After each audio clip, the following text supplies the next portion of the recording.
What is going on, guys? Welcome back to another video. I'm going to start spamming videos for now because I haven't posted in a very long time. But this new video is going to be how to make the sickest wallpaper ever. And I'm pretty sure these are called like abstract wallpapers, or I don't know. They're just really cool and you can make them yourself. But the first thing I'm going to do is we're going to open up Photoshop, obviously. So once we're in Photoshop, we're going to go to the File button. We're going to click on new, and then we're going to create our monitor width and height. So if we go ahead and look at mine, we're going to go to display settings. You can right click on your desktop and then go to display. We're going to go all the way down, and mine is 2560 by 1080. You can check that by going to the resolution and reading off the recommended, which is your actual monitor size. So I have an ultra wide monitor. That's why mine says 2560 by 1080. So we are going to put 2560 and to the width, and then for the height we're going to put 1080, obviously, and then we can rename it whatever we want. So it's going to be test wall, and then we're going to press OK. Now the next thing we're going to do is, what people don't understand is that you can change the background color. People are like, how do you change the background color? And then they take this little tool over here and they create, and they take the shape button, they create a huge block, and then they change the color of the shape. It's so weird, but all you gotta do is double click on the background and then rename whatever you want. I'm not going to do that. I'm just gonna press OK, and then it's now a layer. So you can go ahead and go to, you can right click on it and go to blending options, and then after we are inside of here, we can go ahead and go to color overlay, and this will add color. We can change the color from right here. You guys can do that, but I am going to add a gradient because I like the gradient look. I'm going to change the angle of it because I like the way it looks, and then we can change how dark we want the white or the block to be. So I kind of like it just barely, I don't know, it's weird. Yeah, that should work right there. Now we can use the blend mode and we can change it to any type of way we want it. So we can go to lightener color, you can get a color burn, you can get a multiply. I'm just going to do normal because that's all I know, honestly. After that, we're going to press OK, and this is our background now. Now, the next thing we're going to do is we're going to grab a shape. So we're going to hold on the shapes button over here, and we're going to go to the polygon tool. So once we're on the polygon tool, we're going to go to the slides up here. But before we do that, we're going to go to fill, and we are going to choose this bar right here, and then you can choose any color you want. I'm just going to choose black because why not?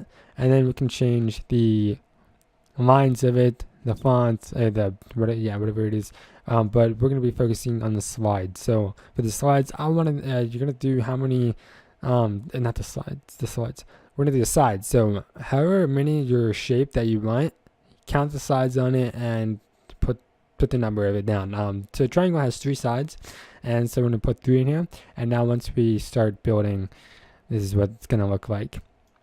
So this is what our triangle is going to look like, and to move it, we're going to click on this button right here, and we're going to center it into the middle, and that is now what it looks like. So the first thing I want to do is I want to rotate it. So I'm going to press Control T, and I'm going to rotate it kind of like this, and it doesn't have to be perfect, but try and get it as straight as you can. You remember this is going to be yours, so remember, try your best to make it look good. I'm going to press the little check mark, and then we're going to copy it by holding Alt, and then we're going to drag it. So now we get another one, and then we press Control T, and again we are going to rotate it, and it doesn't matter how you do it.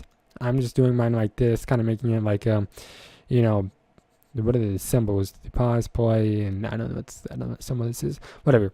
So I'm just gonna keep adding these. Again, we're gonna press Control, or we're gonna click the check button. I'm gonna press Alt, and then Control T, and then we are going to just keep playing around with it. So we're gonna kind of line them up like this. So it kind of looks really nice at the moment. And then I know they don't really line up at all, but I guess the row doesn't matter at this point. So again, we're gonna do the same thing, and we're just gonna keep on doing this over and over and over again. So this wallpaper is going to look really sick. This doesn't look the best right now, but I think we're just gonna add one more just to kind of make this video a little bit faster. Remember, Control T is the button you want to press, and we're going to kind of fix this up. Now if you guys want me to make one for you, if you guys are just having troubles and you just want me to make one for you, I could definitely do that. it probably won't be the best because I'm not a Photoshop expert. I literally just learned to do this. I actually wasn't taught this. I learned through watching quite a bit of videos, and this is the finished product. Now this one could probably be moved around a little bit to match, I guess. But this is finished product. You guys get it. So now what we're going to do is we're going to hold Control or no, Shift, and then we're going to click this right here, and we're going to click the very bottom so it selects all of them, and then we're going to right click, and then we are going to go to where's it at? Where's the shapes at? Where are the shapes at? Oh, here it is. Merge shapes. So we're going to go to merge shapes, and we're going to click on that. So now once we go ahead and click, we can move this whole thing and they're just all merged together. So the next thing we're going to do is we're going to add our photo to it. So I've got a Mustang photo to kind of add in the background. It probably won't look good in this, but we're going to go to File from a face cam is probably away. We're going to go File and we're going to click on Place. And once we're in place, we're going to find that photo. So here is the test Mustang. We're going to add it, and here it is.